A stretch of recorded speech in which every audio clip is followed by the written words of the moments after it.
Hello, everyone, and welcome back to season 2 of A Million Little Perspective. I am once again joined by my co-host, Adam. Hello. Gang. What's up? Due to our tardiness of our guest, we'll be flipping the segment where we cover the episode and then we have our guest and do the segment question. Yeah. The season 2 episode 1's title Coming Home, written by DJ Nash and It's coming home. Yes, directed by Nina Lopez Corrado. This episode takes place right immediately after the season finale, where Eddie decides to tell Catherine about who impregnated Delilah. And this does have a ripple effect where, Catherine and Eddie's relationship was really, really good up to this point. Well, they had relationship issues at the beginning of the season, but then their relationship basically bloomed once again to a point where they could trust each other again, even though they were going to file a divorce, all that messy stuff. But then, Eddie tells this huge thing, which basically forces Catherine to go away. Or basically, Catherine leaves the house, or goes missing. Eddie cannot find him anymore, and he's worried. But he's also worried about Delilah, so he goes to the hospital where everyone is going, because that's where everyone is going to check on Delilah, because her water broke in the season finale, and in this episode she's going to be giving birth, basically. Wait, meanwhile, she's giving birth in this episode. Yeah, well, she gives birth. Yeah. So there's like no time skip between season 1 and season 2. Oh no, there is a time skip. There's the baby's born, and then there's a time skip where she leaves the hospital to come back home. Basically, they don't do the hospital time thing, but yeah. In this episode, well, and meanwhile, Rome is already at the hospital and calls PJ. And what is PJ doing? PJ has broken into the Dixon house after seeing the recording of John in the last season. In the last scene, if you remember, PJ was watching the recording of John to Barbara, and and he commits a break-in, basically, which it's a crime. Yes, like it's a crime. Don't do that. And then we go back to Gary or Danny in the hospital, where Danny's trying to buy a gift and for the baby. So at the end, Gary and Danny talk about how Gary's always unprepared for any gifts, so he just buys stuff at the gift store as well. So Gary says, "I taught you well," and Danny says, "Yeah." So Danny's very happy. Yeah. Everyone's now at the hospital waiting, and trying to wait. And when Theo calls Eddie, because Catherine is with Eddie, Catherine decides to pack a suitcase and leave the house, which is understandable, but it's something you shouldn't do, abandoning your kid by themselves. But it's okay, because Eddie's coming home. And Eddie has to lie to Theo in order to keep make sure that Theo doesn't think that Catherine abandoned him. So Eddie lies to Theo that she's on a work trip, and Theo buys it. But Eddie is now a single parent for the current duration of the time, where he has to take Theo to school and pack his lunches and do everything. And then this is already in a time jump. Well, there's two different times where we'll be living in Delilah's birth and also the aftermath of the birth, basically. And then we go to PJ. PJ obviously struggling with his depression, decides to roam off, tells PJ that Maggie's a good therapist, so go talk to her. So that's what he does. PJ goes and talks to Maggie, and we learn in this episode where PJ was there when Gary visited him for the first time, and he was there, and PJ knows that Barbara and his stepfather is keeping some secret, but he doesn't know yet. So this is the mystery we'll be following where throughout the first part of the season, which is PJ's identity of, is he related to the John, or is he, was John just a friend of Barbara? And yeah, that PJ doesn't know because of the fact that he's facing the same situation where John also had the feeling of depression and PJ is also feeling depressed. So PJ in his mind thinks they're related, basically. He thinks they're related because they both have depression. Yeah, and yeah, after watching the video, that's what PJ thinks. And this is a funny part. Gary, Rome, and Eddie goes to the store to buy the crib for the baby. The baby's name is Charlie, by the way. And to buy the crib for the baby, because on the day that Delilah was given birth, they forgot to pick up the package. The reason why is because Gary knew that from the beginning of episode 4, when we learned that Delilah is pregnant, episode 4 and 5 of season 1, that we learned that Delilah is pregnant. Gary knew already that Eddie was the father and not John, because of the fact that Gary took John to a vasectomy, and yeah, that's why Gary knew that Eddie was the father, but he was keeping it secret because he thought that Eddie was going to tell him eventually, but he didn't. And instead of watching his son watching Delilah give birth, Eddie's wanted to go pick up the crib, but Gary convinces him, you're sober, you can be there for Delilah, so be there for Delilah instead of wasting another chance like you did with Theo, because during Theo Eddie was drunk and he was at a bar while Catherine gave birth. So that's the kindness. Well, Gary already knew, but it was a kind gesture to make sure that Eddie was able to see Delilah give birth, which happens, and they're happy. And then we come back to the crib store where the three of them are there, and they are at the crib that they ordered, but they didn't, they haven't, it's just there in the store. And the crazy thing that Gary and Eddie thinks of is to smuggle the crib out the store, because they know it. The logic is they bought it online, they don't have it in stock, but there's this perfect crib that the same crib on display, so why not just steal it, which you should not do most of the time, but it's logical in their sense, I guess. What do you think? What do you think?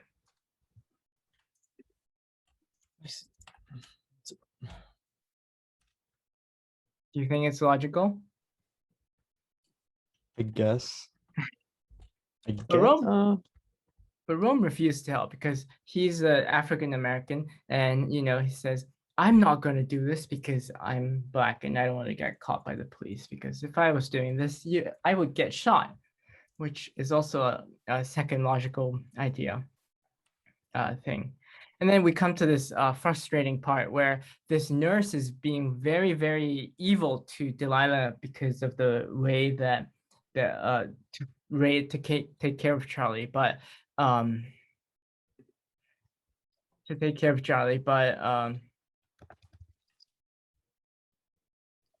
but Maggie defends her and saying, "You shut up.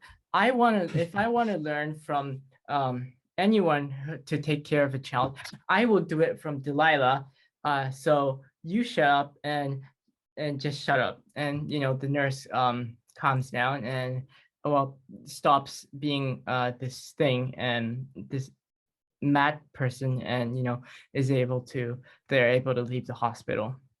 Finally, Eddie is able to locate Catherine, who is at her mother's place and crying. And Eddie tries to explain, but Catherine isn't hearing it, and it makes sense. But after Eddie fails to drag them out of the house, bring Catherine back.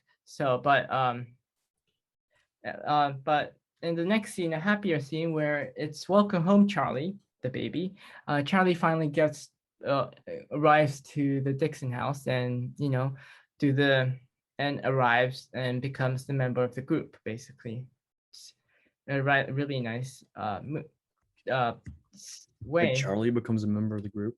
Well, obviously Charlie's a baby, but the group is a family of sorts. Okay. So yeah, I guess so. in that way, yes. Okay. Yeah. And then after Charlie or Delilah gets settled, because Delilah's been in the hospital for a while, Rome decides to take a selfie with everyone, including Charlie. It's something really, it feels really nice. At the same time, it's sad because Catherine isn't in the picture. And if Catherine was there, the group would be whole, but Catherine isn't there. So it's a nice moment, but it's a little bit sad at the same time. And the next scene, we come back to Maggie, who had had chemo, so she's bald, right? So she has this pink wig always on her. I think I forgot to tell you guys about this, but she always has this pink wig while she had the chemo and she had the surgery. She always had this wig, but Gary kept asking her to take the wig off because he understands. Why? But Maggie was hiding it. Maggie was refusing to do it because she didn't accept it. That's why she always had the wig. But so she was ashamed of not having hair. That's why she wore it. I thought she was wearing a pink wig because you can. But by the end of the episode, Maggie accepts it, and same accepts episode. it. Yeah, at the end of the episode, at the very end, because at the very end there's stuff, and we learned that, and also in the episode, we learned that PJ has stolen something from the Dixon house, which is an album of John, album of John during his Harvard year, and he sees John, Barbara, and his best friend Danny, who died in the plane crash in 9/11, together. So there's this more mystery of who is the father. Is it Danny or is it John? Because Barbara was dating Danny, but was it John who impregnated her? That's the mystery that's looming in this first couple of seasons. And then we go back to Eddie and Theo, because Eddie is struggling to take care of Theo by himself because he fails to convince Catherine to come back home. But their relationship will be better in this season. I can promise you that. But now that our guest has arrived and that I have explained the episode, I will be inviting him in. So yes. Mythical. Yeah. Hello, Kotaro. One and only. Hi. Hello. Well, welcome, Kotaro, to our podcast. Can I have your fish? You cannot have my fish, but in this, as everyone knows, we have a segment. We have a guest. We ask the guest a question. We all answer the question, but the guest answers it first. But God. So in this episode of podcast questioning, it's where would you go if you wanted to hide, or if you wanted to be staying away from the public, anywhere if you want to go somewhere, where would you go? Wait, is that the actual question? Yeah, that's the question. That's Why just would like I give up my Catherine. hiding location? What Well, if I you actually can- need to hide? Well, please answer the question. I'd go to Kenya. I'd go to Katara's house. Oh. Oh wow. Mm. Okay. I'll go to the. You want to come too, Maldives. Yuki? No, I'll go to the Maldives actually. No, you should come with us. We can